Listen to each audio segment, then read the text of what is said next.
Beautiful mess inside में आपका फिर से स्वागत है। मैं आपके लिए फिर से लेके आया हूँ एक हॉरर स्टोरी। कहीं मत जाइएगा, पूरी स्टोरी देखिएगा। एक नई डरावनी कहानी। दोस्तों, कहानी शुरू करने से पहले आपसे एक छोटी सी गुजारिश है। अगर आपको कहानी अच्छी लगे तो वीडियो को लाइक करें और चैनल को सब्सक्राइब जरूर करें ताकि हमारी नई कहानी आप तक आसानी से पहुंच सके। मुझे यकीन है आज की ये डरावनी कहानी सुनकर आपको डर का एहसास जरूर होगा। दोस्तों, आप हमें कमेंट कर जरूर बताएं कि आप ये कहानी कहां से देख रहे हैं। तो चलिए दोस्तों, समय बर्बाद ना करते हुए कहानी शुरू करते हैं। मैं विजय पिछले 8 साल से स्कूल बस चला रहा हूँ। हर सुबह सूरज की पहली किरण के साथ इंजन स्टार्ट करता हूँ और शाम तक बच्चों को सकुशल उनके घर पहुंचाता हूँ। मेरी जिंदगी की यही परिभाषा थी, सीधी सपाट नियमों से भरी। लेकिन इस बार कुछ बदला था। जून की गर्मी पूरे जोर पर थी। लू जैसे सांस को भी चीर कर फेफड़ों में चुभ रही थी। ऐसे में जब ट्रांसपोर्ट अफसर ने मुझे बताया कि अब से मेरी ड्यूटी काली घाटी रूट पर होगी तो एक पल को मन झल्लाया। यह रूट बदनाम था, दूर, सुनसान और घने झाड़ियों से घिरा हुआ। लोग कहते थे कि वहां कुछ अजीब है, लेकिन कोई खुलकर कुछ नहीं बताता। मेरे साथ मोहन था, उम्र में मुझसे 5 साल बड़ा, लेकिन दोस्त जैसा। हम दोनों का तालमेल इतना अच्छा था कि कई बार बिना बोले भी एक दूसरे की बात समझ जाते थे। पहले 2 दिन रूट पर कुछ खास नहीं हुआ। सुबह सुबह जब हम गांव से बच्चों को उठाते तो बस में हंसी ठिठोली गूंजती। रास्ता लंबा जरूर था, मगर बच्चों की मासूमियत और मोहन की हल्की फुल्की बातें रास्ते को आसान बना देती थीं। काली घाटी पार करते वक्त झाड़ियों से आती सरसराहट बस के शीशों से टकराकर अजीब सी गूंज बन जाती, मगर मैं उसे हवा का खेल समझकर अनदेखा कर देता। तीसरे दिन सुबह सब कुछ सामान्य था। सूरज उगाया था और मेरी बस की खिड़कियों पर उसका उजाला पड़ चुका था। मोहन ने हमेशा की तरह पहले स्टॉप पर सीटी बजाई और बच्चे दौड़ते हुए चढ़े। जैसे जैसे हम काली घाटी के अंदर बढ़ते गए, पेड़ सघन होने लगे और हवा भारी। उसी दिन दोपहर को जब बच्चों को स्कूल से वापस लेकर आ रहा था, तभी मैंने पहली बार उसे देखा। बस की पिछली सीट पर बिल्कुल कोने में एक बूढ़ी औरत बैठी थी, पीली साड़ी में लिपटी, चेहरा झुर्रियों से भरा और गोद में एक पुरानी मैले कुचैले कपड़े पहने गुड़िया। वह चुपचाप अपनी जगह बैठी थी, जैसे किसी इंतजार में हो। मैंने मोहन को इशारे से पूछा, ये कौन है? मोहन ने कंधे उचकाए। हमने उस दिन किसी भी पड़ाव पर ऐसी किसी महिला को चढ़ते नहीं देखा था, और यह स्कूल बस थी। इसमें आम सवारी चढ़ना मना था। मैंने शीशे में उसकी ओर देखा। वह अब भी वैसी ही बैठी थी, सिर झुका हुआ, गोद में गुड़िया को झुलाती हुई। बच्चों को शायद उसका ध्यान नहीं गया था, क्योंकि कोई कुछ कह नहीं रहा था। मन में बेचैनी सी हुई। मैंने ब्रेक लगाया और मोहन से कहा, जा उससे पूछ कहां चढ़ी, क्यों चढ़ी? मोहन धीरे धीरे पीछे गया। मैं पीछे मुड़कर नहीं देख रहा था, बस रियर मिरर में उनकी हलचल को देख रहा था। मगर अगले ही पल मोहन ठिठक गया। उसने उसकी तरफ हाथ बढ़ाया, लेकिन फिर पीछे हट गया। वह लौट आया और फुसफुसाया, अजीब औरत है, कुछ बोलती नहीं। चेहरा देख के अजीब सा लगा, जैसे हमारी बात सुन ही नहीं रही हो। मैंने कहा, अरे उतरवा उसे, ये सरकारी बस है, बच्चों की सुरक्षा का सवाल है। मोहन ने हाँ में सिर हिलाया और फिर से गया। पर इस बार वह औरत जैसे अकड़ी रही। उसने कोई प्रतिक्रिया नहीं दी। और फिर मोहन पीछे हट आया। उसका चेहरा पीला पड़ गया था। कहती हैं, बस यहीं तक जाना है, फिर चली जाएगी। यहीं तक मतलब? नहीं बताया। बच्चे धीरे धीरे उतरते रहे, लेकिन वह औरत वहीं बैठी रही। जब हम बस डिपो पहुंचे तो मैंने उसे फिर देखा। वह सीट पर नहीं थी, जैसे गायब हो गई हूं। मोहन, कहां गई वो? मैंने चौंक कर पूछा। मोहन ने भी चौंक कर सीटों के पीछे झांका। पूरी बस खाली थी। हम दोनों ने एक दूसरे को देखा, बिना कुछ कहे। रात को नींद नहीं आई। उस पीली साड़ी वाली औरत की छवि दिमाग से हट नहीं रही थी। कौन थी वो? कहां से आई और अचानक बिना कुछ कहे बस से कैसे उतर गई? चौथे दिन मैं थोड़ी हिचकिचाहट के साथ बस लेकर निकला। मोहन ने भी ज्यादा बात नहीं की। शायद दोनों के मन में वही सवाल था, जो अब धीरे धीरे डर में बदल रहा था। रास्ते भर मैं शीशे में देखता रहा। हर मोड़ पर, हर झाड़ी के पीछे मुझे ऐसा लगता कि कोई देख रहा है। हवा की सरसराहट अब कानों में फुसफुसाहट सी लगने लगी थी। जब दोपहर को बच्चे चढ़े तो उनकी बातें भी कुछ बदली बदली थी। एक बच्ची पायल ने धीमे से मुझसे पूछा, अंकल, कल जो आंटी बैठी थी वो मेरी गुड़िया जैसी ही गुड़िया लेकर बैठी थी ना? मैं चौंक गया। तूने देखा था उन्हें? पायल ने सिर हिलाया। हाँ, पर उन्होंने मेरी तरफ देखा नहीं, बस गुड़िया को देखती रही। वो मेरी गुड़िया जैसी ही दिखती थी। अब मामला गंभीर लगने लगा था। बच्चों को उससे कोई नुकसान न पहुंचे, ये जरूरी था। लेकिन सबसे बड़ा सवाल था, वो थी कौन? उस शाम जब मैं घर पहुंचा तो मां ने कहा, कहां घूमते रहते हो इन दिनों? तेरे चेहरे पे कुछ अजीब सा डर दिखता है। मैंने टाल दिया, कहा बस गर्मी ज्यादा लग रही है। पर मन में तूफान चल रहा था। उस रात पहली बार मुझे सपना आया। सपने में वही बूढ़ी औरत पीली साड़ी में बस के पीछे खड़ी थी और उसकी गोद की गुड़िया की आंखें मुझ पर घड़ी थी, खुली, काली और डरावनी, जैसे कुछ कहना चाह रही हो। अचानक सपना टूटा। मैं पसीने से भीगा हुआ था। अगली सुबह मोहन ने मुझसे कहा, विजय, मैंने भी सपना देखा है। वही औरत, और वो कुछ बोल रही थी, पर आवाज साफ नहीं थी, जैसे पानी के अंदर से आ रही हो। अब यह संयोग नहीं लग रहा था। 5वें दिन हमने तय किया कि अगर वो फिर दिखे तो हम कोई तस्वीर लेंगे। मोहन ने पुराना मोबाइल लाया जिसमें कैमरा काम करता था। जैसे ही बस काली घाटी की ओर मुड़ी, मैं असहज हो गया। पेड़ों के बीच अब जैसे कोई साया हर बार बस के साथ चलता दिखता था। और तब वही हुआ जिसकी हमें आशंका थी। वो फिर बस में थी। वही पिछली सीट, वही पीली साड़ी, वही गुड़िया। मोहन ने धीरे से फोन निकाला और तस्वीर लेने लगा, पर जैसे ही कैमरा उसकी ओर गया, मोबाइल बंद हो गया। बैटरी गई? मैंने पूछा। नहीं, पूरी चार्ज थी, मोहन बोला कांपती आवाज में। इस बार औरत ने धीरे से सिर उठाया और पहली बार उसने मेरी आंखों में सीधे देखा। उसकी आंखें वीरान थीं।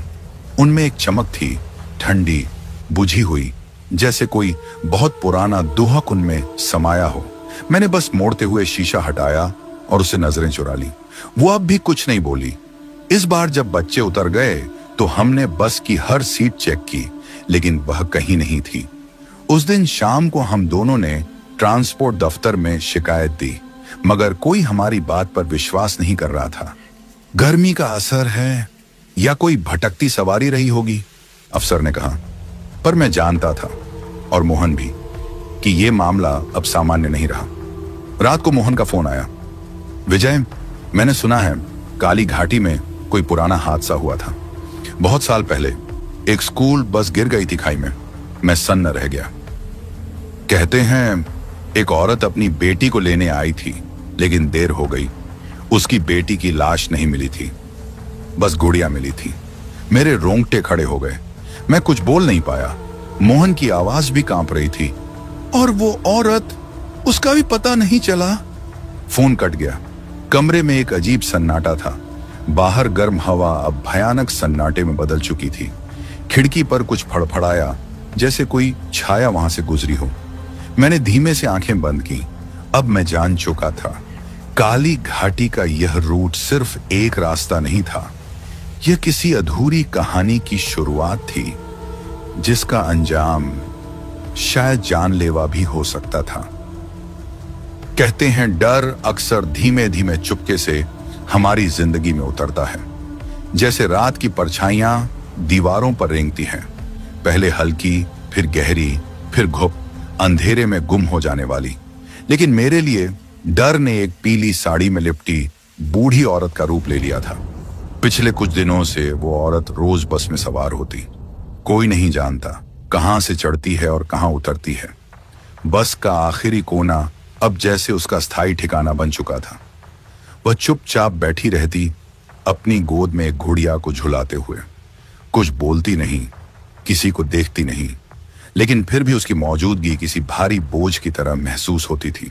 अब बच्चों ने भी उसकी मौजूदगी को जैसे स्वीकार कर लिया था। कोई कुछ पूछता नहीं, कोई कुछ कहता नहीं, मगर एक बच्ची थी, नेहा, 7 साल की, बेहद चंचल और बातुनी। वो अकेली थी जो हर रोज उस औरत को गौर से देखती, उसकी गुड़िया को घूरती, जैसे उस गुड़िया में कोई पहचानी हुई चीज छिपी हो। मैंने कई बार नेहा को उस औरत की ओर देखता पाया, आंखें सिकोड़कर। पूछता तो मुस्कुरा देती, अंकल उनकी गुड़िया मेरी जैसी है। मैं हंसकर टाल देता, लेकिन हर बार उसके शब्द मन में कहीं छुप जाते। एक दिन की बात है, जून की वही उमस भरी दोपहर, जैसे सूरज आसमान से उतरकर हमारे सिर पर ही आ बैठा हो। बस स्टार्ट करते हुए भी पसीना बह रहा था। मोहन हमेशा की तरह बच्चों को बुला बुलाकर चढ़ा रहा था। नेहा आखिरी में चढ़ी, हल्की सी मुस्कान, लेकिन कुछ अजीब था आज उसकी आंखों में। उस दिन भी वह औरत पीछे बैठी थी, हमेशा की तरह शांत। गुड़िया उसकी गोद में झूल रही थी, लेकिन आज कुछ बदला हुआ लगा। शायद उसकी पीली साड़ी और मटमैली हो चुकी थी, जैसे उसमें धूल की परतें जम गई हों। उसके चेहरे की झुर्रियां पहले से गहरी लग रही थीं, और सबसे विचित्र था उसकी आंखें। आज पहली बार मैंने ठीक से देखा। उसकी पुतलियां रंगहीन थीं, पूरी तरह सफेद, बिना किसी काली बिंदु के। मैं स्तब्ध रह गया। कोई कैसे बिना पुतलियों के देख सकता है? क्या वो अंधी है? मगर वो बस में बिना किसी सहारे के कैसे चढ़ती है? रास्ता कैसे पहचानती है? मेरे हाथ में स्टीयरिंग कांपने लगा। मैंने तुरंत ध्यान सड़क पर केंद्रित किया, मगर मन वहीं अटका था, उसकी आंखों में। मोहन ने धीरे से मेरी ओर झुककर फुसफुसाया, भैया ये औरत इंसान नहीं लगती। मैंने कोई जवाब नहीं दिया। क्या देता? वो कह रहा था जो मैं खुद भी महसूस कर रहा था। कुछ दूर चलने के बाद मोहन बच्चों को नाम लेकर एक एक स्टॉप पर उतारने लगा। बस में हंसी, शोर, बातें सब सामान्य था, मगर पीछे की सीट पर एक सन्नाटा पसरा था, जैसे वक्त थम गया हो। अचानक एक चीख गूंजी, वो दादी मेरी गुड़िया छीन रही हैं। नेहा की आवाज थी। बस जैसे एक पल को जम गई। मैंने ब्रेक मारा, बस झटका खाकर रुकी। सारे बच्चे चौंक कर पीछे मुड़े। मोहन फुर्ती से नेहा की तरफ दौड़ा। नेहा सीट पर खड़ी थी, कांप रही थी। उसकी आंखें फटी हुई थीं, होंठ थरथरा रहे थे। उसने उंगली उठाकर पीछे की सीट की ओर इशारा किया। वो मेरी गुड़िया छीन रही थी, मेरी वाली, मेरी ही गुड़िया। मोहन ने पीछे देखा और फिर मेरी ओर देखकर सिर हिलाया। वहां सिर्फ वही औरत थी, उसी तरफ बैठी हुई, वही गुड़िया गोद में, वैसी ही चुप्पी। मैं खुद सीट से उठा और बस के पिछले हिस्से की तरफ बढ़ा। जैसे जैसे मैं पास गया, दिल की धड़कन तेज होती गई। नेहा की गुड़िया जो रोज उसके बैग से झांकती थी, वही गुलाबी फ्रॉक, वही टूटी नाक, ठीक वैसी ही गुड़िया उस औरत की गोद में थी। नेहा तुम्हारी गुड़िया कहाँ है? मैंने पूछा। उसने फटी आंखों से कहा, मेरे बैग में थी, अब नहीं है। मोहन ने उसका बैग खोलकर देखा, खाली। अब डर हकीकत बन गया था। मैंने हिम्मत करके उस औरत से पूछा, ये गुड़िया कहां से आई? वो कुछ नहीं बोली, बस धीरे धीरे उस गुड़िया को झुलाती रही। उसका सिर हल्का हल्का हिल रहा था, जैसे कोई लोरी गा रही हो, लेकिन कोई आवाज नहीं निकल रही थी। मैंने गुड़िया को छूने की कोशिश की। ठंडी, अजीब सी सर्दी थी उस गुड़िया में, जैसे बर्फ के अंदर से निकली हो। और जैसे ही मैंने उसका हाथ पकड़ा, उस औरत की आंखें मेरी तरफ घूम गईं। वो आंखें रंगहीन मगर मुझे घूरती हुई। मैंने हाथ पीछे खींच लिया। मोहन ने मुझे खींचकर पीछे किया। छोड़ो भैया, ये ठीक नहीं है, मैंने मोहन से फुसफुसाकर कहा। मोहन, ये औरत, ये जो भी है, ये अब बच्चों के लिए खतरा बनती जा रही है। नेहा को बिठाया गया। बाकी बच्चे भी डर के मारे चुप थे। बस के अंदर एक भयावह सन्नाटा छा गया था। उस दिन शाम को जब बस डिपो पर पहुंची और बच्चे उतर गए, मैं और मोहन बस के अंदर रुके रहे। हमने तय किया, आज हम देखेंगे कि वह औरत कहां उतरती है। लेकिन जब पीछे मुड़कर देखा तो वो सीट खाली थी, कोई नहीं था, दरवाजा बंद था। बस में हम दोनों के अलावा कोई नहीं। मोहन ने कांपते स्वर में कहा, वो सामने से तो नहीं गई थी भैया। तो फिर कहां गई? मैंने बिना कुछ कहे सीट के नीचे देखा, खिड़की चेक की, सब बंद, बस में कोई नहीं। हमने उस दिन फिर ऑफिस में रिपोर्ट की, अब की बार गंभीरता से, पर जवाब वही था, कोई भटकती हुई औरत होगी। आप लोग बहुत सोचते हैं। हम चुप रह गए। लेकिन मन में सवाल गहराते जा रहे थे। उस रात जब मैं घर पहुंचा, माँ ने कहा, आज फिर तू गुमसुम है, क्या बात है विजय? मैंने कहा, कुछ नहीं माँ, बस थकान है। माँ ने गला खंखारा, फिर बोली, काली घाटी के रूट पर मत जा, वहां कुछ ठीक नहीं लगता। मैं चौंक गया। तुम्हें कैसे पता? माँ ने धीमे से कहा, तेरे पिताजी भी उधर की ओर नहीं जाते थे, एक बार गए थे, तुम महीनों तक चुप रहे। कुछ देखा था उन्होंने भी, बताया नहीं, पर उसके बाद कभी नहीं गए। कहाँ था? काली घाटी काली ही है बेटा, उजाले के लोग वहां नहीं रुकते। मैं चुप हो गया। अगली सुबह मोहन मेरे घर आया। उसके हाथ में अखबार की एक कतरन थी, पुरानी पीली हो चुकी। उसमें खबर थी, 2012 स्कूल बस हादसा, खाई में गिरी बस, 10 बच्चों की मौत, एक बच्ची लापता। बच्ची की मां सदमे में पागल, कई दिनों तक खाई के पास बैठी मिली, फिर लापता। मैंने कतरन को हाथ में लिया और देखा, एक धुंधली तस्वीर थी उस औरत की, वही चेहरा, वही झुर्रियां और हाथ में वही गुड़िया। मैंने गहरी सांस ली। अब बात सिर्फ डर की नहीं थी, ये अधूरे इतिहास का कोई पन्ना था जो बार बार पलटकर हमें घूर रहा था। उस दिन से मैंने तय किया, इस रहस्य को सुलझाना ही होगा। मैं जानना चाहता था कि कौन थी वो औरत, उसकी बेटी कहां गई और उसकी आत्मा क्यों अब भी इस बस में भटक रही थी। लेकिन सवाल जितने बढ़ते जा रहे थे, जवाब उतने ही दूर हो रहे थे। और सबसे बड़ा सवाल यह था, क्या नेहा वही बच्ची थी जिसकी गुड़िया कभी उस औरत की बेटी के पास थी, या ये सब कुछ और ज्यादा गहरा था? मैंने तय कर लिया था, अगली बार जब वो औरत बस में दिखेगी, मैं पीछे नहीं हटूंगा, क्योंकि डर से भागने से रहस्य नहीं सुलझते। और शायद अगली बार वो खुद कुछ कहना चाहे, कुछ दिखाना या किसी अधूरी बात को पूरा करना। उस रात जब मोहन अखबार की कतरन छोड़कर चला गया, मैं देर तक उस धुंधली सी तस्वीर को देखता रहा। कमरे में सिर्फ टेबल लैंप की हल्की पीली रोशनी थी जो दीवारों पर लंबी परछाइयां बना रही थी। उस औरत का चेहरा झुर्रियों से भरा, ठहरा हुआ, फिर भी उसकी आंखों में एक दर्द था, कोई ऐसा दोहक जो जुबान से नहीं, सिर्फ सन्नाटे से बयान होता है। मैंने बहुत कोशिश की कि उस रात चैन की नींद सो सकूं, लेकिन हर बार आंखें बंद करता, कोई ना कोई दृश्य सामने आ जाता। बस में बैठे बच्चे, नेहा की चीख, गुड़िया की ठंडी त्वचा और वो रंगहीन आंखें जो अंधेरे में भी मुझे देख रही थीं। सुबह सूरज निकला, लेकिन मन पर छाया अंधेरा जस का तस था। मैंने तय किया, आज बस स्टार्ट करने से पहले मैं गांव के पुराने हिस्से में बाग वाले मोड़ के पास स्थित उस चाय वाले से मिलने जाऊंगा। कहते हैं वो बूढ़ा बहुत कुछ जानता है, गांव के किस्से, हादसे और उन बातों को जो लोग भूल जाना चाहते हैं। चाय की दुकान टूटी फूटी सी झोपड़ी में थी। किनारे पर रखे 3 बेंच, एक पुराना रेडियो और हवा में उबालती अदरक की गंध। दुकान का मालिक बाबा, सफेद दाढ़ी वाला, धंसी हुई आंखों वाला बूढ़ा जो कम बोलता था, पर जब बोलता था तो बातें सीधी दिल में उतरती थीं। मैंने एक चाय ली और पास बैठ गया। थोड़ी देर बाद मैंने सीधी बात की, बाबा, काली घाटी के रूट पर एक बूढ़ी औरत रोज बस में बैठती है, किसी से बात नहीं करती, उसके पास एक गुड़िया होती है, वो कुछ अजीब सी लगती है, आपने सुना है कभी इस तरह का कुछ?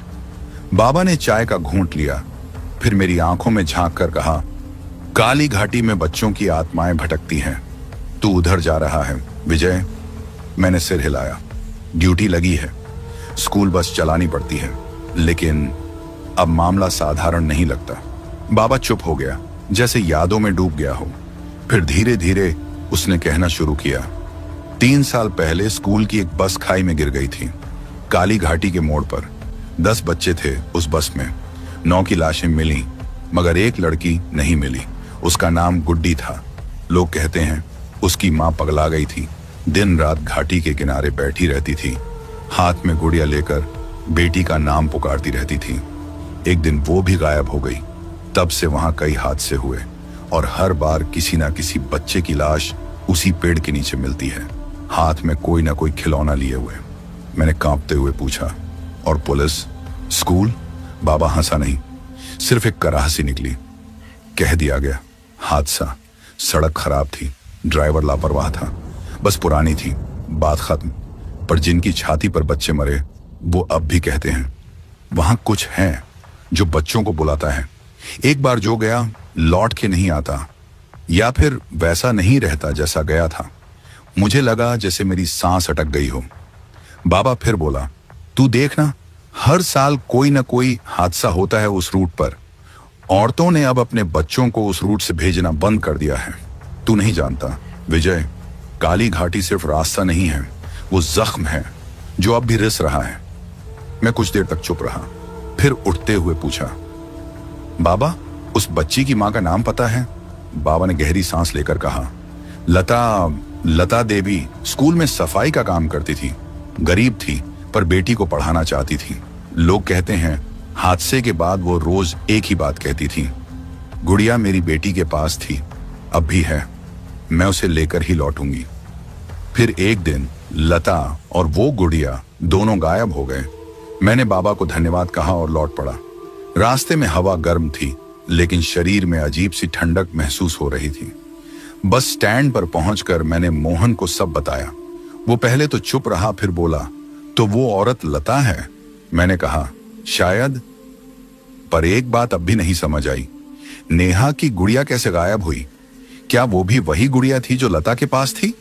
मोहन ने कहा, भैया एक बात बताऊं, कल जब नेहा के हाथ से गुड़िया गई थी, उसके कुछ देर बाद उसने एक अजीब बात कही थी।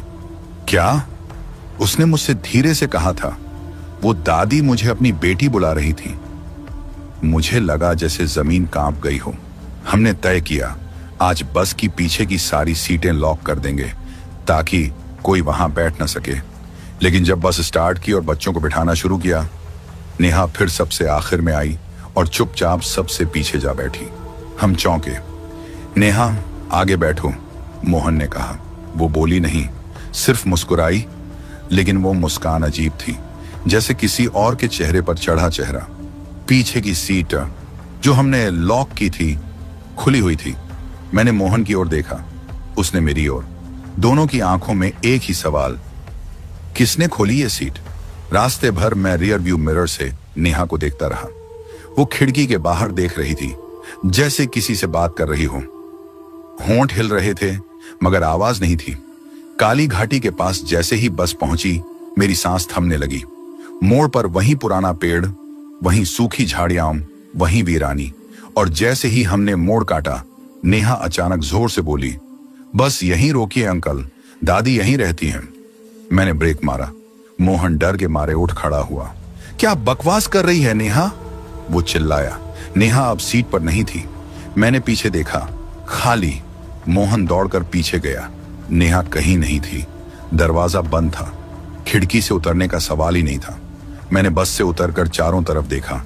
घाटी में सन्नाटा था, सिर्फ हवा की आवाज। और फिर पेड़ के नीचे एक छोटी सी परछाई हिली। हम दोनों वहां भागे। वहां नेहा बैठी थी, एक पत्थर पर, गोद में वही गुड़िया जो उस औरत के पास थी। उसके चेहरे पर कोई भाव नहीं था। मैंने झुककर उसे उठाया। नेहा, यहां कैसे आई तुम? वो धीरे से बोली, दादी आई थी, मुझे यहीं लाई, कहती हैं अब मैं उनकी बेटी हूं। नेहा, तुम चलो हमारे साथ, मोहन ने कहा, हाथ बढ़ाया। पर नेहा ने कुछ नहीं कहा। वो बस धीरे धीरे गुड़िया को झुलाने लगी, जैसे लता झुलाया करती थी। मैंने गुड़िया की ओर देखा। उस पर कुछ लिखा था, मिटे हुए अक्षर पर साफ दिखता था, गुड़िया गुड्डी की। मोहन फुसफुसाया, वो गुड्डी लता की बेटी नेहा। मैंने गुड़िया को हाथ में लिया, ठंडी, बिल्कुल पहले जैसी। और तभी हवा अचानक तेज चली, झाड़ियों में खड़खड़ाहट हुई और पेड़ के पीछे से वो औरत निकली। वही पीली साड़ी, वही चेहरा, वही आंखें, लेकिन आज उसकी आंखों में आंसू थे। वो नेहा की ओर बढ़ी और एक शब्द कहा, गुड़िया, मेरी गुड्डी। नेहा उठी, उसके पास गई और उसके हाथ में गुड़िया थमा दी। और फिर वो औरत मुस्कुराई, पहली बार। और उसके चेहरे पर वो शांति थी जो सिर्फ किसी को कुछ खोकर वापस पाने पर आती है। उसने नेहा का माथा चूमा और फिर हवा में घुल गई। सच में उसकी देह जैसे रेत में बदल गई और एक पल में उड़ गई। मैं और मोहन स्तब्ध थे। नेहा हमारे पास आई, बोली, अब दादी चली गई, वो खुश हैं? हम कुछ नहीं बोले, बस दूर खड़े रहे, उस खाली जगह को देखते जहां एक अधूरी मां अपने अधूरे रिश्ते को पूरा करके मुक्त हो गई थी। पर कहानी यहीं खत्म नहीं हुई थी। जैसे ही हम बस में लौटे, मोहन की नजर उस आखिरी सीट पर गई। वहां कुछ रखा था, एक कागज जिस पर लिखा था, अब भी कुछ बाकी है। सुबह जल्दी ही स्कूल बस स्टैंड पहुंच गया था। रात को जो कुछ देखा और महसूस किया वह अभी भी मन में गूंज रहा था। मोहन पहले ही आ चुका था और चुपचाप एक कोने में बैठा चाय पी रहा था। उसकी आंखों के नीचे काले घेरे थे, जैसे उसने भी रात भर नींद नहीं ली हो। मैंने उससे नजरें मिलाई। कोई शब्द नहीं बोले गए, पर एक अजीब सा मौन संवाद हुआ। कुछ बदल गया था, बस धीरे धीरे भरने लगी। हर बच्चा आज कुछ ज्यादा ही शांत था। आमतौर पर चढ़ते ही शोर मचाने वाले बच्चों ने आज बिना कुछ कहे अपनी सीटें ले ली। ऐसा लग रहा था जैसे किसी अदृश्य भय ने सबको अपने घेरे में ले लिया हो। जब नेहा चढ़ी तो उसकी चाल धीमी थी, चेहरा पीला और आंखें सूजी हुई, जैसे बुखार में हो। उसके पीछे उसकी मां भी आई थी, जो कभी साथ नहीं आती थी। वह चिंतित दिख रही थी। सर, नेहा आज सुबह से कुछ ठीक नहीं है, बार बार बड़बड़ा रही है, पर स्कूल जाने की जिद पकड़ ली है। कह रही थी बस में बैठूंगी तो ठीक हो जाऊंगी। मैंने सिर हिलाया और नेहा को सीट पर बिठा दिया। वो चुपचाप बैठ गई, पर उसकी उंगलियां लगातार कुछ मसल रही थीं। हाथ में एक पुरानी गंदी सी गुड़िया थी, वही जो कल घाटी में मिली थी। मैंने ध्यान से देखा, ये गुड़िया वैसी नहीं लग रही थी जैसी बच्चियों के पास होती है। उसका एक हाथ टूटा हुआ था, कपड़े फटे हुए, और उसकी आंखें, वो आंखें कुछ और ही थी, काली, गहरी। और जब मैंने पल भर को अपनी पलकें झपकाई तो मुझे ऐसा लगा जैसे वो पुतलियां मेरी ओर घूमी। मैंने खुद को समझाया, थकावट होगी, रात भर की बेचैनी का असर। बस रवाना हुई।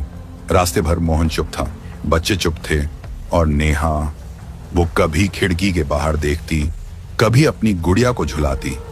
उसके होंठ धीमे धीमे कुछ कह रहे थे। जब मैं रियर व्यू मिरर से उसे देख रहा था तो अचानक उसने मेरी ओर देखा, सीधी आंखों में आंखें, और हल्के से मुस्कुराई। वो मुस्कान कोई बच्चा नहीं कर सकता था। उसमें एक अजीब सी परिपक्वता थी, जैसे किसी बूढ़े व्यक्ति की। मैंने मोहन की ओर देखा। कुछ गड़बड़ है, मैंने धीमे से कहा। उसने सिर हिलाया। भैया, ये गुड़िया, ये वही है ना जो उस औरत के पास थी? मैंने गहरी सांस ली। हाँ, और अब ये नेहा के पास है। उसने डरते हुए पूछा, कहीं उस औरत की आत्मा तो नहीं आ गई इस बच्ची में? मैंने कोई जवाब नहीं दिया। जवाब खुद मेरे पास भी नहीं था। रास्ते में एक मोड़ पर बस की गति धीमी की तो एक बच्चा धीरे से बोला, सर, वो दादी आज नहीं आई क्या? मैंने पलटकर पूछा, तुमने उन्हें पहले देखा था? वो बोला, हाँ सर, पर वो बस में ही होती हैं, नीचे कभी नहीं उतरती। मतलब जब हम सब घर चले जाते हैं तब भी वो पीछे की सीट पर बैठी रहती हैं। मैंने एक बार पीछे मुड़कर देखा था, तब बस खाली थी, लेकिन आखिरी सीट पर वो बैठी थी। बस में एक पल के लिए सन्नाटा छा गया। मोहन ने मेरी बांह पकड़ ली। भैया, अब मामला हाथ से निकल रहा है। मैंने बस सड़क के किनारे रोकी और नेहा की ओर बढ़ा। नेहा, मैंने कहा, तुम ठीक हो? उसने सिर हिलाया, लेकिन उसकी आंखें कुछ और ही कह रही थीं। ये गुड़िया कहां से मिली तुम्हें? वो धीमे से बोली, दादी ने दी थी। बोली, अब ये मेरी है, इसमें उनकी यादें हैं, अब ये मुझसे कभी नहीं जाएगी। उसका स्वर, लहजा, सब किसी परिपक्व स्त्री जैसा था। मैंने गुड़िया की ओर हाथ बढ़ाया। जरा मुझे दिखाओ इसे। उसने गुड़िया कसकर पकड़ी। नहीं, ये मेरी है, कोई नहीं छू सकता इसे। मैंने जबरदस्ती नहीं की, लेकिन मन में कुछ तय हो चुका था। शाम को जब सब बच्चे उतर गए और नेहा भी चली गई, तब हम दोनों बस की सफाई कर रहे थे। पीछे की सीटों के नीचे हमें कुछ अजीब सी चीजें मिली। एक रूमाल जिस पर लता कड़ाई से लिखा था, एक टूटी कंघी और एक पुराना फोटोग्राफ जिसमें एक औरत थी, पीली साड़ी में, गोद में बच्ची लिए हुए। मोहन ने फुसफुसाकर कहा, भैया ये वही औरत है। और जैसे ही हमने वो तस्वीर पलटी, उसके पीछे कुछ लिखा था, गुड़िया में मेरी बेटी बसी है, उसे संभालो, कोई छीन लेगा तो वो रोएगी, और जब वो रोती है तो मौत साथ लाती है। मैंने तस्वीर गिरा दी। अब ये सिर्फ एक आत्मा की कहानी नहीं थी, ये किसी के दुख और मां की तड़प की विरासत बन चुकी थी। उस रात नेहा की मां का फोन आया, सर नेहा को तेज बुखार है, अजीब अजीब बड़बड़ाती रहती है, वो मेरी आत्मा ले गई, मेरी गुड़िया, मेरी सांस, मुझे डर लग रहा है, क्या आप आ सकते हैं? मैं और मोहन तुरंत उनके घर पहुंचे। नेहा बिस्तर पर थी, उसकी आंखें आधी खुली थीं, होंठ बुदबुदा रहे थे और हाथ में वही गुड़िया कसकर पकड़ी थी। उसकी मां रो रही थी। सर, डॉक्टर ने कहा सब रिपोर्ट्स ठीक हैं, पर उसे कुछ हो रहा है, कुछ ऐसा जिसे विज्ञान नहीं समझ सकता। मैंने धीरे से नेहा का माथा छुआ, बर्फ जैसा ठंडा। मोहन ने धीमे से कहा, भैया हमें ये गुड़िया इससे अलग करनी होगी, किसी भी हाल में। हमने मिलकर बहुत कोशिश की, पर उसके हाथ से गुड़िया नहीं छूटी, जैसे वो उसकी त्वचा से जुड़ चुकी हो। और तभी नेहा की आंखें खुली। उसकी आवाज अब बच्ची की नहीं थी, वो एक मां की आवाज थी। मत छीनो, ये मेरी बेटी है, मेरी गुड्डी, उसे मत छीनो मुझसे। उसके शरीर में कंपन हुआ और कमरे की बत्तियां झिलमिलाने लगी। एक पल को खिड़की अपने आप खुली, हवा तेज चली और कमरे में रखी एक मोमबत्ती अपने आप जल उठी। मोहन कांपते हुए बोला, ये सब गुड़िया की वजह से हो रहा है, हमें इसका अंत करना होगा, कोई धार्मिक उपाय, कोई विद्वान। मैंने तुरंत गांव के पंडित जी को फोन किया, जो ऐसे मामलों के बारे में कुछ जानकार माने जाते थे। 1 घंटे बाद वो घर पहुंचे। कमरे में घुसते ही उन्होंने कहा, इस गुड़िया में किसी की आत्मा है, लेकिन वो क्रोधित नहीं है, वो बंधी हुई है मोह से, बेटी के मोह से। हमने सारी बात बताई। पंडित जी ने कहा, इस आत्मा को मुक्ति चाहिए, पर यह तभी संभव है जब ये मान जाए कि इसकी बेटी अब मुक्त है। हमें इस गुड़िया को उस जगह ले जाना होगा जहां इसकी कहानी अधूरी रह गई। काली घाटी, वही पेड़, वही मोड़, वहीं इसका अंतिम संस्कार करना होगा। अगले दिन हम 4 लोग, मैं, मोहन, पंडित जी और नेहा की मां, उसी घाटी पहुंचे। नेहा को साथ लाया गया, बुखार में बेसुध। पेड़ के नीचे पहुंचते ही हवा का रुख बदल गया, आसमान पर घने बादल छा गए। पंडित जी ने हवन शुरू किया, गुड़िया को सामने रखा गया और जैसे ही मंत्रोच्चार शुरू हुआ, नेहा की देह कांपने लगी। उसके होंठ अपने आप बोले, मां, मां, छोड़ दो मुझे, मैं अब थक गई हूं। पंडित जी ने आखिरी मंत्र बोला और गुड़िया को अग्नि में अर्पित किया गया।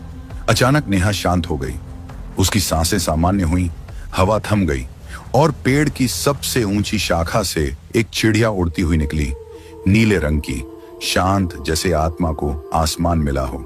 हम सब देर तक वहां बैठे रहे। उस दिन पहली बार नेहा ने आंखें खोलकर कहा, वो चली गई, अब मैं सिर्फ नेहा हूं। लेकिन जैसे ही हम वहां से लौटने लगे, मुझे पंडित जी की आवाज सुनाई दी, कहानी खत्म नहीं हुई, गुड़िया तो जल गई, पर जो उसकी जगह लेने आ रही है वो सिर्फ खिलौना नहीं होगी। मैंने चौंक कर उनकी ओर देखा। क्या मतलब? उन्होंने सिर्फ इतना कहा, कुछ आत्माएं जब मुक्त होती हैं, पीछे कोई दरवाजा खुला छोड़ जाती हैं। सुबह सुबह काली घाटी पर घना कोहरा छाया हुआ था। आसपास की हर चीज जैसे धुंध के एक मोटे पर्दे के पीछे छिप गई हो। पेड़, झाड़ियां, रास्ता, सब धुंध की चादर में लिपटे थे। मैंने बस की खिड़की से बाहर देखा तो हर दृश्य धुंध में घुल-मिल सा रहा था, किसी भटकती आत्मा की तरह। मोहन मेरी बगल में बैठा था, उसकी आंखों में अभी भी पिछली रात की दहशत साफ झलक रही थी। भैया, उसने धीरे से कहा, आज कुछ तो गड़बड़ है, इस कोहरे में कुछ तो छुपा हुआ है। मैंने उसे चुप रहने को कहा, लेकिन दिल की धड़कन बढ़ रही थी। बस की गियर धीमी करते हुए मैं कोहरे में आगे बढ़ा रहा था। अचानक कुछ दूर आगे रास्ते के बीच एक परछाई ने मेरी नजरें मोड़ दी। भैया देखो, मोहन की आवाज में डर था। वो वही औरत है, पीली साड़ी वाली। मैंने आगे की ओर देखा, सचमुच वहां एक बूढ़ी औरत खड़ी थी, पीली साड़ी में, मगर उसका आकार कुछ अलग था। धुंध की वजह से आधा अस्पष्ट, लेकिन इतना जरूर था कि उसके पैर जमीन से ऊपर थे, हवा में तैर रहे थे। उसका चेहरा दिख नहीं रहा था, पर उसकी पुतलियां वह सफेद रंग की, जैसे न तो वह देखती हो और न ही देखी जा रही हो। मैंने तुरंत ब्रेक लगाया, बस ठहर गई। मोहन का चेहरा सफेद पड़ गया। वो अचानक पीछे की सीट पर गिर पड़ा और बेहोश हो गया। मैंने बस से नीचे कूदकर उसे उठाने की कोशिश की, पर उसकी सांसें तेज हो रही थी। मोहन, होश में आओ, मैंने जोर से कहा। कुछ देर बाद उसने धीमे से सांस ली और उठ बैठा। भैया, वो औरत, वह हवा में थी, असली नहीं, एक भटकती आत्मा। मैंने सिर हिलाकर बस में लौटने की कोशिश की। मुझे पता था कि यह काम आसान नहीं होगा। बस के अंदर घुसते ही मैंने अपनी सांसों को संभाला और बस चलाना शुरू किया। कोहरा अभी भी घना था और रास्ता पहले से भी अजीब लगने लगा था। हर पेड़ के पीछे, हर झाड़ी के अंदर कुछ छिपा सा महसूस हो रहा था। वापस गांव लौटते हुए मैंने मन ही मन ठाना कि अब इस रहस्य का अंत ढूंढना होगा। मोहन और मैं तुरंत ओंझा बाबा के पास पहुंचे, जिनके बारे में गांव वाले कहते थे कि वे अंधविश्वास और आत्माओं के मामलों में निपुण हैं। ओंझा बाबा का छोटा सा कुटिया गांव के बाहर एक झाड़ी में था। धूप की किरणें वहां तक मुश्किल से पहुंचती थीं। जैसे ही हम अंदर गए, उन्होंने हमें गहरी नजरों से देखा और एक लंबी सांस ली। तुम लोग बहुत देर से आए, उन्होंने कहा। उनकी आवाज में गंभीरता और डर दोनों थे। मैंने सारी बात बताई, बूढ़ी औरत, गुड़िया, कोहरा, मोहन का बेहोश होना। बाबा ने बिना कुछ बोले एक पुरानी रुद्राक्ष माला निकाली और उसे मेरे हाथों में थमाते हुए कहा, यह माला तुम्हें उस आत्मा से बचाएगी, लेकिन समझ लो, यह आत्मा कोई सामान्य नहीं है। यह अधूरी है, शापित है। किसी बच्चे की अनसुलझी मौत की वजह से यह भटक रही है। उसकी जुड़ी हुई गुड़िया ही उसकी ताकत है। मैंने माला कसकर पकड़ ली। बाबा ने एक पुराने कागज का टुकड़ा भी निकाला, जिस पर कुछ मंत्र लिखे थे। इन मंत्रों का उच्चारण करते रहना, यह आत्मा तुम्हें अकेला छोड़ना नहीं चाहेगी। अगली बार जब वह आएगी तो बहुत ज्यादा प्रबल होगी। हम दोनों घर लौटे, पर मन अभी भी चैन से नहीं था। कोहरे की उस सुबह की घटना बार बार आंखों के सामने आ रही थी। मेरे और मोहन के बीच एक अनकहा डर घर कर गया था। रात के लगभग 3 बजे मुझे नींद से बीच में ही जागने का एहसास हुआ। मन में एक अजीब सी बेचैनी थी। कमरे की खिड़की से बाहर देखा तो फिर वही कोहरा फैला हुआ था। मैंने रुद्राक्ष माला अपने गले में पहन ली और धीरे धीरे मंत्र दोहराने लगा। तभी दरवाजे के नीचे से ठंडी हवा का झोंका आया। मैंने कंबल कसकर ऊपर तक खींच लिया, पर दिल की धड़कन तेज हो गई थी। कमरे के एक कोने में एक हल्की सी परछाई घूमती हुई महसूस हुई। मैं घबराया नहीं, पर मन में अनजाना भय था। अगले दिन स्कूल बस चलाते हुए भी मन कहीं और था। बच्चों की हंसी, उनकी मासूमियत मुझे फिर से वापस लाने की कोशिश कर रही थी, पर उस कोहरे की सुबह और वह भटकती आत्मा मेरी सोचों में लगातार दखल दे रही थी। रास्ते में मैंने गांव के एक बुजुर्ग से उस घाटी के बारे में फिर से पूछा।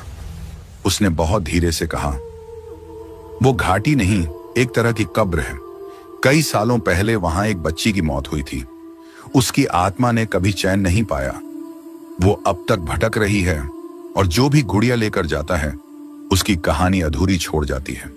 उस दिन से मैं हर दिन उस रुद्राक्ष माला को अपनी हथेली में महसूस करता था, उसकी ठंडक और वजन के साथ। मोहन भी बदल गया था। वह अब पहले जैसा हंसमुख और सहज नहीं था। बस चलाते हुए अक्सर वो दूर दूर को देखता रहता था, जैसे किसी अजीब सी परछाई का इंतजार कर रहा हो।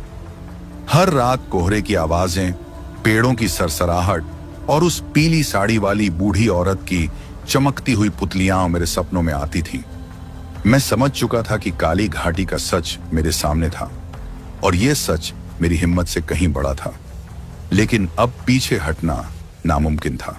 मुझे जानना था कि वह कब्र कौन सी थी, उस बच्ची की कहानी क्या थी और उस आत्मा का उद्देश्य क्या था, और सबसे अहम, गुड़िया के साथ जुड़ी वह मौतों की कड़ी कैसे टूटेगी। एक ही बात दिल को कुछ हद तक आराम देती थी कि मेरे पास अब ओझा बाबा की माला है। लेकिन फिर भी उस आत्मा की शक्ति रोज बढ़ती जा रही थी। मैंने खुद को तैयार करना शुरू कर दिया। अगले दिन काली घाटी जाकर उस कब्र की तलाश करनी थी। उस रात नींद मेरी आंखों से दूर थी। बस की सीट पर बैठा हुआ मैं अपने पिछले अनुभवों को याद कर रहा था, जब अचानक फोन की घंटी बजी। फोन की दूसरी तरफ से मोहन की हिचकी भरी आवाज आई, भैया वो फिर से आई है, वो वहीं बस के पीछे मेरी तरफ देख रही है। मैंने गहरी सांस ली। डर और जिज्ञासा के बीच अब कोई फर्क नहीं रह गया था। मैं अभी निकलता हूं, मैंने कहा। तैयार रहो, आज हम उस कब्र तक पहुंचेंगे। कोहरे में डूबी काली घाटी अब हमारे लिए मौत और सच्चाई का संगम बनने वाली थी। अगली सुबह काली घाटी फिर से कोहरे में डूबी हुई थी। एक अजीब सी ठंडक और घुटन सी महसूस हो रही थी। मैं माला पहन चुका था, रुद्राक्ष की माला जिसे ओना बाबा ने दिया था। वह मेरे गले में कसकर लिपटी थी, एक तरह की सुरक्षा की भावना देते हुए। पर मोहन ने मना कर दिया था। उसने कहा था, भैया मुझ में कुछ नहीं होगा, ये सब बहाने हैं डराने के लिए। उसकी हंसी में आज भी मैं झूठ की गूंज महसूस करता हूं। हमने बस में बैठना शुरू किया। बच्चे भी पहले से शांत थे, उनकी हंसी गायब थी, जैसे हवा में कोई अनजानी शंका मंडरा रही हो। मैं ड्राइवर सीट पर बैठा था और मोहन, जो कंडक्टर था, सीट के ठीक पीछे। बस की खिड़कियों से बाहर धुंध के कारण दूर कुछ दिख नहीं रहा था, लेकिन मेरी नजरें बार बार बस के पिछले हिस्से पर जाती थीं, जहां अक्सर वह बूढ़ी औरत पीली साड़ी में चुपचाप बैठी रहती थी। जैसे ही हम रूट पर निकले, मुझे लगा कि वातावरण भारी और संकुचित सा हो गया है।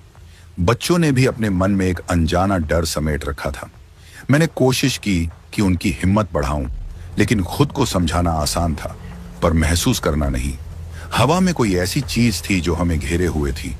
आधी बस की दूरी तक हम चुपचाप चल रहे थे।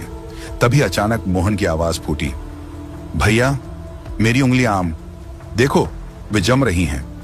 उसकी आवाज में घबराहट साफ सुनाई दे रही थी। मैंने मुड़कर देखा, उसके हाथ नीले पड़ रहे थे और वह घबराते हुए सीट के किनारे पर कसी हुई थी। क्या हो गया मोहन? मैंने चिल्लाकर पूछा। मोहन जोर जोर से सांस ले रहा था और उसकी आंखों में डर साफ दिख रहा था। वही औरत बस के पीछे, वो आ रही है। उसके शब्द अधूरे रह गए जब अचानक वह उठकर बस की पिछली तरफ भागने लगा। मैंने तुरंत बस रोकी, लेकिन मोहन मेरे सामने से निकल चुका था। मोहन वापस आओ। मैं दौड़ते हुए बाहर निकला, लेकिन कोहरे के कारण रास्ता साफ नहीं दिख रहा था। मेरे दिल की धड़कन तेज हो गई थी। मैंने जोर से उसकी आवाज लगाई, पर जवाब नहीं मिला। फिर बस के ठीक पीछे एक पेड़ के नीचे मेरी नजरें कुछ अटक गईं। वहां एक काला साया लटक रहा था, मोहन का शव। वो उल्टा पेड़ से लटका था। उसके हाथ में वही टूटी फूटी गुड़िया थी जिसे मैंने कई बार उस बूढ़ी औरत के पास देखा था। गुड़िया की काली आंखें अजीब सी चमक रही थी, जैसे कुछ कह रही हूं। मेरी रूह कांप गई, लेकिन शरीर सन्न रह गया। माला गले में होने की वजह से शायद मैं स्थिर था, लेकिन अंदर से टूट चुका था। मेरी आंखों के सामने सब कुछ धुंधला हो गया था। जमीन हिल रही थी। मैंने कोई आवाज नहीं निकाली, बस घबराकर मोहन के शव के पास गया। उसकी ठंडी और कड़वी मौत ने मेरी दुनिया बदल दी थी।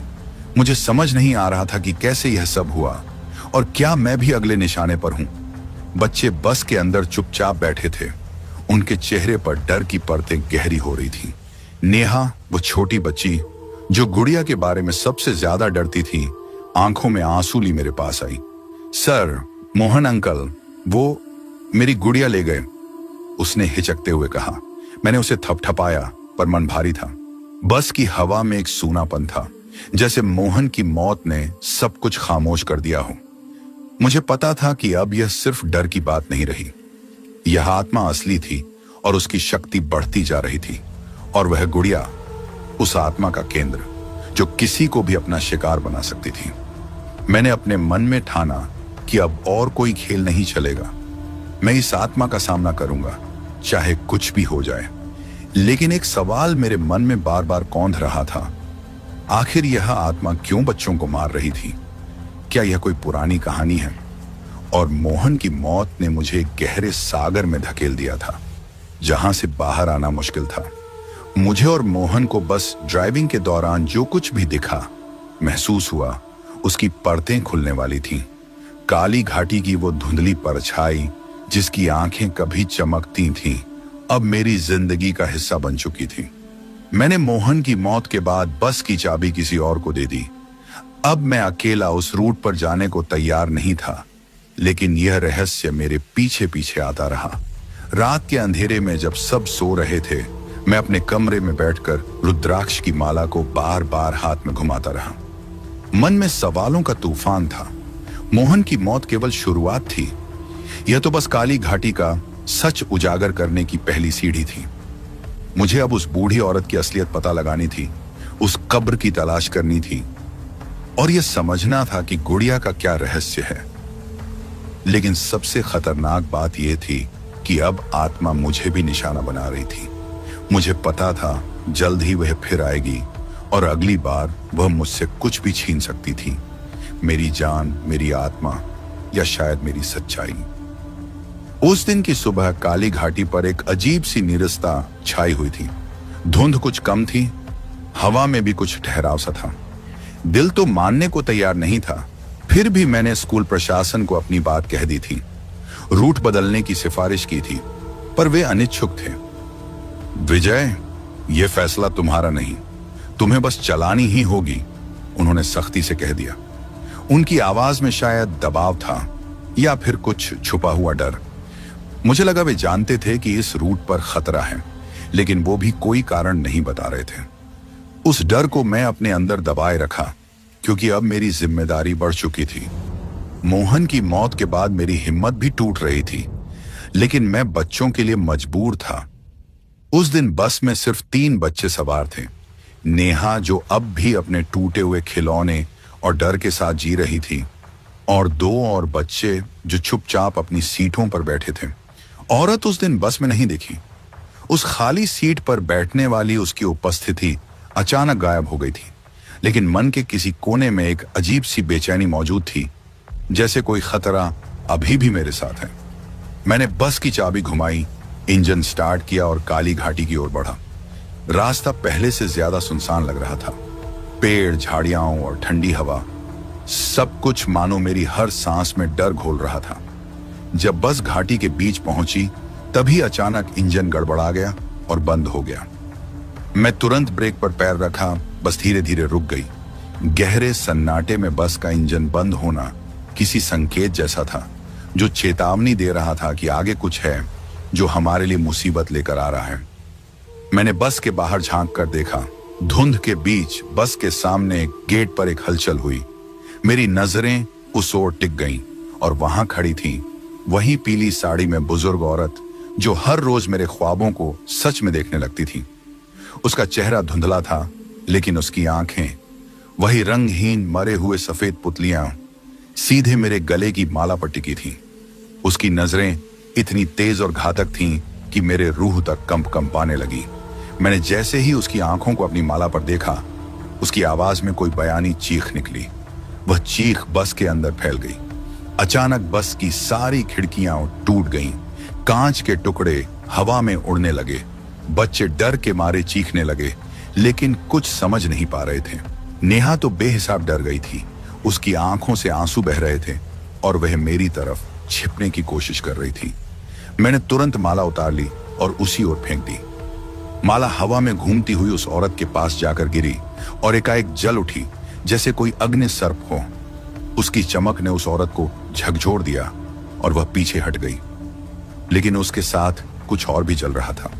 मैंने महसूस किया जैसे कोई अंधेरा, कोई छुपा हुआ अंश मेरे भीतर से निकल रहा हो।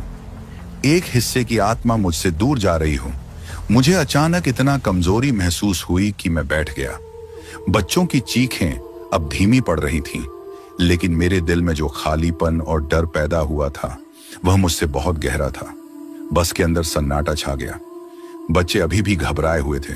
नेहा की छोटी सी आवाज बाहर आ रही थी, सर, मेरी आत्मा खो गई। मैं कुछ नहीं कह पाया।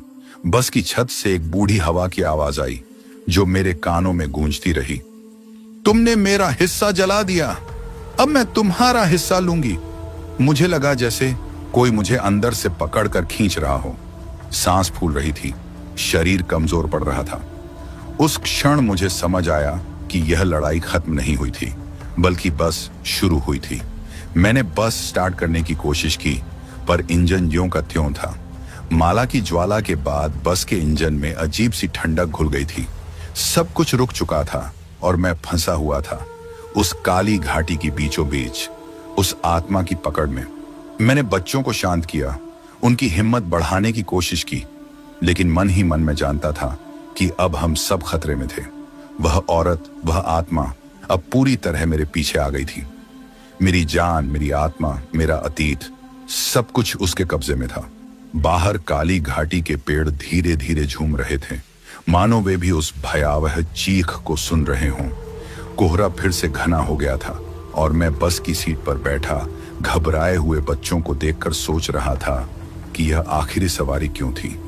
क्या मैं इस बार जिंदा बच पाऊंगा? क्या बच्चों को इस आत्मा के हाथों से बचा पाऊंगा? और उस गुड़िया का क्या हुआ जो मोहन के हाथों में लटकी थी? क्या उसकी कोई और कहानी है जिसे मैं अब तक नहीं समझ पाया था? मुझे पता था कि यह केवल शुरुआत है। काली घाटी की उस आत्मा ने अब अपनी दहशत की सीमा बढ़ा दी थी, और जो कुछ मैंने माला से किया था उससे मुझे भारी कीमत चुकानी पड़ेगी। मैंने गहरे सांस लिए और मन ही मन खुद से कहा, विजय, यह लड़ाई तुम्हारे लिए है, तुम हार नहीं सकते। लेकिन याद रखो, इस घाटी की सच्चाई जितनी गहरी है उतना ही खतरनाक भी। बस की खिड़कियों से बाहर कोहरा फिर से बढ़ता गया और घाटी के पेड़ों की छाया में कुछ ऐसा छिपा था जो मुझे धीरे धीरे निगल रहा था। मैंने बस की नौकरी छोड़ दी। उस दिन से जब मोहन की मौत हुई और काली घाटी की आत्मा ने मेरा पीछा करना शुरू किया, मेरा जीवन पूरी तरह बदल गया। मैं बस ड्राइवर विजय, जो कभी दिन भर बच्चों की हंसी और बचपन की आवाजों के बीच जीवन बिताता था, अब डर, अनिश्चितता और अकेलेपन की चपेट में था। गांव की गलियों में अफवाहें फैलने लगी थीं। लोग कहने लगे थे कि मैंने उस रूट को छोड़ दिया क्योंकि मैं डर गया हूं, पर सच तो यह था कि मैं खुद से भी डर गया था। मोहन की मौत के बाद जैसे मेरी दुनिया पूरी तरह से तहस नहस हो गई थी। हर दिन मुझे लगता था कि वही बूढ़ी पीली साड़ी वाली औरत कहीं से भी निकलकर मेरी रूह को घेर सकती है। ओझा बाबा ने मुझे चेतावनी दी थी, तू बच गया है, लेकिन काली घाटी के उस रूट की आत्माएं कभी चैन नहीं पाएंगी। वह रूट अब कभी भी शांत नहीं होगा। उनकी बातें दिमाग में गूंजती रहीं। मैंने सोचा कि अब बस ड्राइवर के रूप में रहना असंभव है। शहर आना मेरे लिए एक नई शुरुआत थी। मैंने वहां एक छोटी सी स्टेशनरी की दुकान खोल ली। दुकान की छोटी सी रौनक में मैं खुद को खोने की कोशिश करता रहा। दुकान पर आते जाते लोग, रोजमर्रा की हलचल मुझे उस खौफनाक अतीत से कुछ पल के लिए दूर ले जाती थी, पर फिर भी कुछ ऐसा था जो मुझे हर दिन वापस उस घाटी की ओर खींचता रहता था। रात होते ही जब दुकान बंद करके मैं थकान से चूर घर लौटता, तो सपने में अक्सर वही दृश्य आंखों के सामने आ जाते। मैं फिर से बस चला रहा होता था। सामने का रास्ता धुंधला होता और अचानक पीछे से आती थी एक धीमी, बिखरी हुई हंसी। मेरे कानों में गूंजती थी वह आवाज, मेरी गुड़िया कहाँ है? वह आवाज इतनी ठंडी, इतनी खाली कि मेरी हड्डियां कांप उठती। मैं सपनों में भी खुद को उस भयावह स्थिति में पाता जब बस अचानक रुक जाती और मैं उस पीली साड़ी वाली आत्मा को देखता। उसकी आंखें मेरे मन की गहराई तक झांकती और उसके होंठ एक मुस्कुराहट के साथ हिलते, जैसे वह मुझसे कुछ पूछ रही हो, कोई रहस्य खोलना चाहती हो। दिन भर की दुकानदारी और थकान के बाद जब मैं सोता तो नींद कम और बेचैनी ज्यादा होती। सपनों में अक्सर मुझे ऐसा लगता कि वह गुड़िया मेरे पास है, लेकिन जैसे ही मैं उसे पकड़ता वह रेत की तरह हाथ से फिसल जाती। एक रात तो ऐसा हुआ कि सपने में मैंने खुद को घाटी के उस घने कोहरे में खड़ा पाया। चारों ओर अंधेरा था, पर उसकी आवाज जैसे दूर से बुला रही थी। मैं धीरे धीरे उसके ओर बढ़ा और तभी हवा में गूंजा एक टुकड़ा, तुमने मेरा हिस्सा जला दिया, अब मैं तुम्हारा हिस्सा लूंगी। मेरी सांसें रुक गईं, हाथ कांपने लगे, नींद टूट गई और मैं बिस्तर से बैठ गया। शहर में रहते हुए भी मैं खुद को उस काली घाटी से पूरी तरह नहीं बचा पाया था। कुछ ऐसा था जो मेरे अतीत से जुड़ा था, जो मुझे रोज याद दिलाता कि मैं अभी भी उस आत्मा के दायरे में हूं। दुकान की छोटी छोटी चीजें, गुड़िया की एक टूटी हुई आंख, हवा की एक ठंडी आहट, हर जगह मुझे वही याद आती रही। दूसरे दिन जब मैं दुकान खोलता तो कभी कभी मुझे महसूस होता जैसे कोई मुझे देख रहा हो। मैं पीछे मुड़कर देखता पर कोई नहीं होता। कभी कभी दुकान के शीशों में मुझे अपनी ही परछाई के साथ साथ किसी और की मध्यम परछाई भी दिखती। एक दिन मैं दुकान पर बैठा था कि अचानक दरवाजा अपने आप खुल गया। बाहर कोई नहीं था, पर ठंडी हवा की एक लहर मेरे चेहरे से टकराई। मैं थर्रा उठा, फिर वहीं धीमी हंसी कानों में गूंजने लगी। मेरी गुड़िया कहाँ है? मैंने दुकान के हर कोने में देखा, कहीं कोई गुड़िया नहीं थी।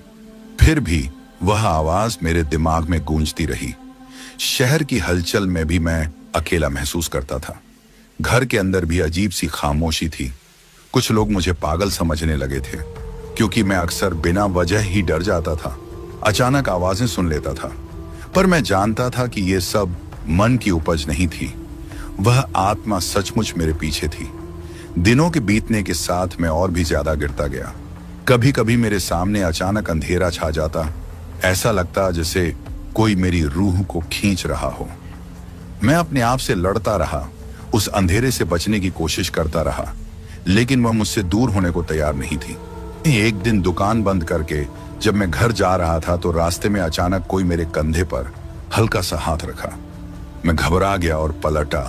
वहां कोई नहीं था, पर हवा में एक मध्यम खुशबू आई, गुड़िया की खुशबू। मैं दौड़ा, पर वह खुशबू दूर होती चली गई। मैं जोर से चिल्लाया, कौन हो तुम? क्या तुम अब भी मेरे पीछे हो?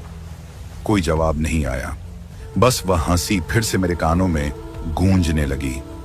मेरी गुड़िया कहाँ है? उस दिन से मेरी जिंदगी एक अनजान डर की आग में जलने लगी। मैं अब खुद को कहीं भी सुरक्षित महसूस नहीं करता था।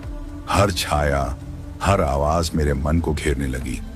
मैंने कई बार सोचा कि कहीं यह सब मेरा भ्रम तो नहीं, पर जब मैंने मोहन की मौत के बाद के सब हालात को याद किया तो मुझे यकीन हो गया कि यह कोई सामान्य डर नहीं था। यह कोई आत्मा थी जो मेरे पीछे थी, जो मेरी जान लेना चाहती थी। अब मैं सोचता हूं, क्या सच में मैंने उस आत्मा को जलाया था? क्या मेरी रुद्राक्ष माला की अग्नि ने उसे पागल कर दिया था, या मैंने उसकी ताकत को बढ़ा दिया था? मुझे पता था कि एक दिन मुझे फिर से उस काली घाटी में लौटना पड़ेगा, उस आत्मा से सामना करना पड़ेगा। लेकिन क्या मैं तैयार था? क्या मैं उस अंधेरे के सामने टिक पाऊंगा, या फिर मैं भी मोहन की तरह उस काली घाटी की काली आत्मा का शिकार बन जाऊंगा?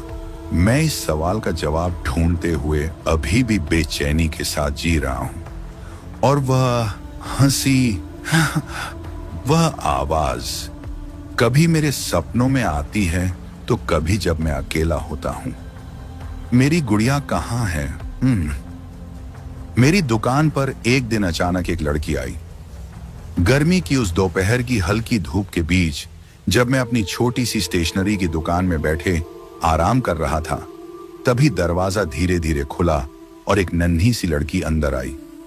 उसकी बड़ी बड़ी आंखें कुछ अनजानी सी गहराई ले हुई थीं। उसने पीली फ्रॉक पहनी थी, जो जैसे उस काली घाटी की उस आत्मा की पीली साड़ी की याद दिला रही थी। मैं उसे देखकर तुरंत ही चौंक गया। अंदर की कोई अजीब सी ठंडक ने मेरे शरीर को घेर लिया। वह लड़की कुछ संकोच भरे कदमों से मेरी ओर आई और बोली, अंकल, मेरी दादी की गुड़िया खो गई है। उसकी आवाज में एक तरह का गम था जो सीधे दिल में धंस जाता था। मेरी सांस जैसे थम गई। मैं उस पल के लिए पूरी तरह से ठहर गया था। वह लड़की, उसकी बातें, उसकी पीली फ्रॉक, सब कुछ मुझे उस काली घाटी, उस आत्मा और मोहन की मौत की याद दिला रहा था। मेरी आंखें उसकी आंखों से टकराईं और मुझे लगा जैसे मैं उस आत्मा के गहरे समुद्र में डूब रहा हूं। मैंने हिम्मत जुटाकर उससे पूछा, कौन दादी? कौन आपकी दादी? उसने धीरे से कहा, वो जो स्कूल बस में बैठती थी। जो गुड़िया को गोद में लेकर हर दिन आती थी। आपने उन्हें रुला दिया। मेरे होंठ कांपने लगे। उस वाक्य में ऐसा दर्द था जो मैं किसी और की जुबान से सुनना कभी नहीं चाहता था। मैंने पूछा, कब तुम आई हो यहां? कहां से आई हो? लड़की ने एक बार फिर अपनी बड़ी आंखें उठाकर मुझसे देखा, लेकिन जवाब नहीं दिया। वह जैसे किसी और ही दुनिया में थी। फिर अचानक जैसे ही मैंने उससे कोई और सवाल पूछा, वह बिना एक शब्द बोले उठ खड़ी हुई और दुकान के बाहर निकल गई। मैं दौड़ा, रुको, बताओ तुम कौन हो।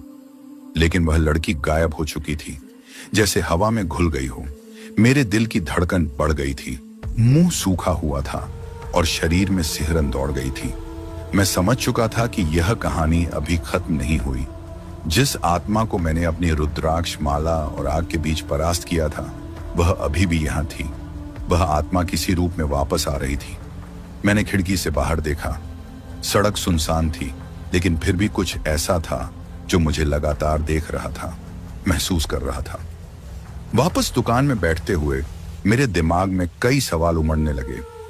क्या वह लड़की सच में किसी जीवित इंसान की पोती थी, या फिर वह आत्मा का एक रूप थी जो मेरी तकलीफ बढ़ाने आई थी? उस रात मैं पूरी तरह जागता रहा।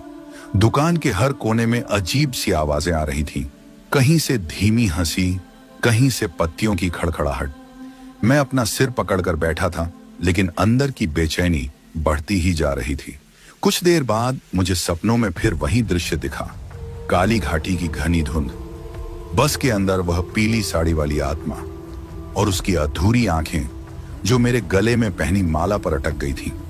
उस दिन से मेरी जिंदगी का हर एक पल सस्पेंस और डर के घेरे में था।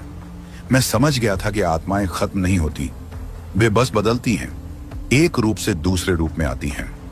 मैंने अपने मन से कहा कि मुझे फिर से उस घाटी में जाना होगा, उस रहस्य को सुलझाना होगा जो मुझे और उस आत्मा को जकड़े हुए था।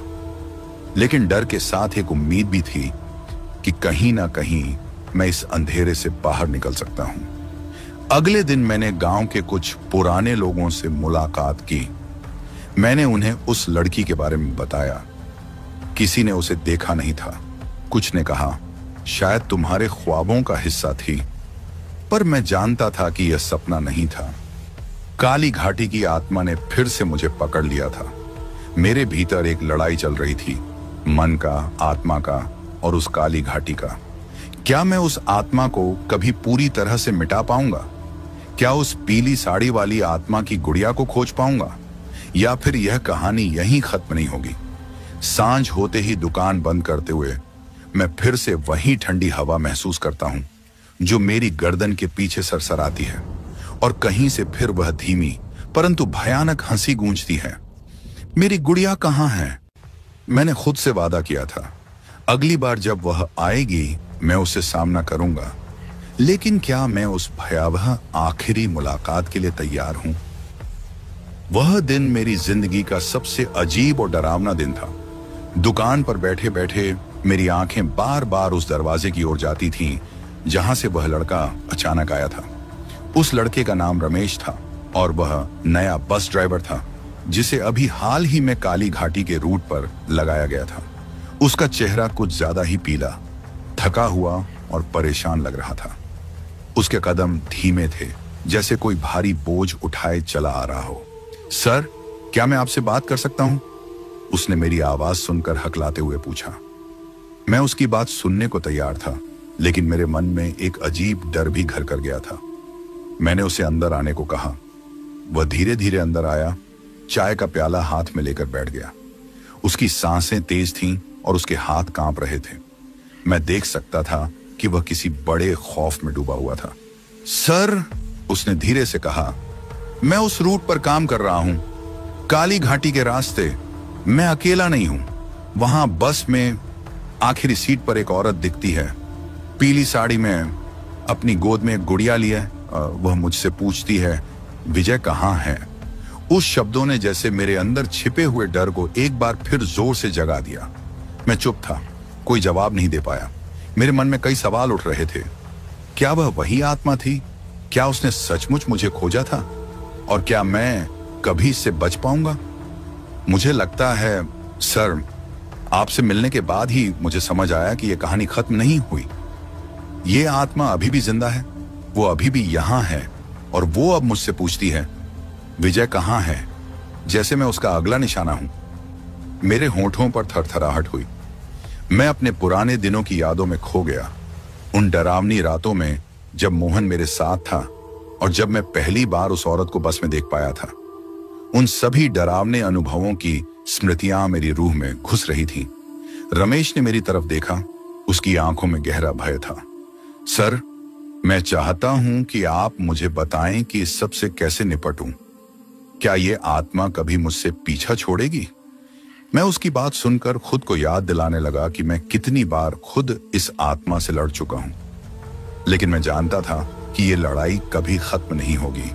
मैं एक बार इस रूट से दूर हो गया, पर यह साया मेरे पीछे पड़ा रहा। रमेश, मैंने धीरे से कहा, तुम तैयार रहना, डर को अपने अंदर घुसने मत देना। यह आत्मा अधूरी है, शापित है। वह तुम्हें डराना चाहेगी, तुम्हें तोड़ना चाहेगी, लेकिन तुम्हें मजबूत रहना होगा। रमेश ने एक नर्वस मुस्कान दी, पर वह सचमुच डर रहा था। मुझे उसकी हालत देखकर एक अनजाना बोझ महसूस हुआ। मैं भी कभी वैसा ही था। उस दिन के बाद से रमेश ने मुझसे कई बार संपर्क किया। वो बताता कि हर रोज उस बस में वो महिला आती है, बस के पिछली सीट पर बैठती है और उसकी निगाहें एकदम खाली और डरावनी होती हैं।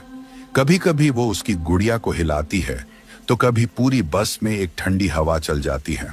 बच्चों की आवाजें अचानक गायब हो जाती हैं और बस में एक सन्नाटा छा जाता है। मैं भी कभी कभी सपना देखता, काली घाटी की वो घना कोहरा, पेड़ों की सरसराहट और वही पीली साड़ी वाली औरत जो बस के अंदर धीरे धीरे आगे बढ़ती है। उसकी गुड़िया मेरी ओर देखने लगती है और वो आवाज, विजय कहाँ हो? मेरे मन में एक सवाल बार बार उठता था, क्या यह आत्मा सचमुच मुझसे जुड़ी है? क्या मेरी जान उसकी कड़ी है और क्या कभी मैं इससे मुक्त हो पाऊंगा? समय बीतता गया और मेरी दुकान पर आने जाने वालों की संख्या कम हो गई। पर एक दिन एक बूढ़ा आदमी आया, गांव का वही ओझा बाबा जिसे मैं कई साल पहले मिला था। उसने मेरी आंखों में देखा और कहा, विजय, ये आत्मा कभी तुझसे दूर नहीं होगी। काली घाटी के बच्चे और उनकी आत्माएं अब भी उस गुड़िया में बंद हैं। तुझे या किसी और को ये भारी जिम्मेदारी मिली है। मैंने उससे पूछा, तो इसका अंत कैसे होगा? ओझा बाबा ने सिर हिलाया। कभी कभी हमें अपने सबसे गहरे डर का सामना करना पड़ता है और ये डर ही हमें हमारी आत्मा की रक्षा करता है। उस रात मैं फिर से काली घाटी के उस रास्ते के सपने देखने लगा। सपना था कि मैं बस चला रहा हूं, बच्चे हंस रहे हैं और आखिरी सीट पर वही पीली साड़ी वाली औरत बैठी है। वह मुझसे धीरे से बोली, तुम मुझसे नहीं बच सकते विजय, हम एक दूसरे से जुड़े हैं। मैं जाग उठा। मेरा दिल तेजी से धड़क रहा था। मैं जानता था कि यह कहानी खत्म नहीं हुई, शायद कभी खत्म नहीं होगी। आखिरी बार मैंने अपने आप से कहा, मैं डर को नहीं जीत सकता, पर मैं उससे भाग भी नहीं सकता। मैं उसकी मौजूदगी को स्वीकार करता हूं। और तभी मेरे कानों में वह धीमी हंसी गूंज उठी जो इतनी बार मेरी रातों को छीन चुकी थी। एक आवाज जो कह रही थी, मेरी गुड़िया कहाँ है? काली घाटी फिर से जिंदा थी। बस अब मेरी कहानी नहीं थी, लेकिन डर और रहस्य उसकी सांसें थे। मैं समझ गया कि कभी कभी हमारे साथ जुड़ी चीजें, चाहे वे कितना भी डरावनी क्यों ना हो, हमें हमेशा याद दिलाती हैं कि हम जिंदा हैं, हम महसूस करते हैं और हमारी कहानी अभी खत्म नहीं हुई। मैंने गहरी सांस ली और अपनी दुकान की ओर देखा। वहां एक छोटी सी गुड़िया पड़ी थी। उसकी आंखें काली और पलकें इतनी जीवंत कि लग रहा था वह मुझसे बात करने वाली हो। और इस तरह मेरी कहानी खत्म हुई। उम्मीद करता हूं कि स्टोरी आपको पसंद आई होगी। अगर आपको स्टोरी पसंद आई है तो please like, share and comment करें। अगली वीडियो में फिर मिलेंगे। Thank you.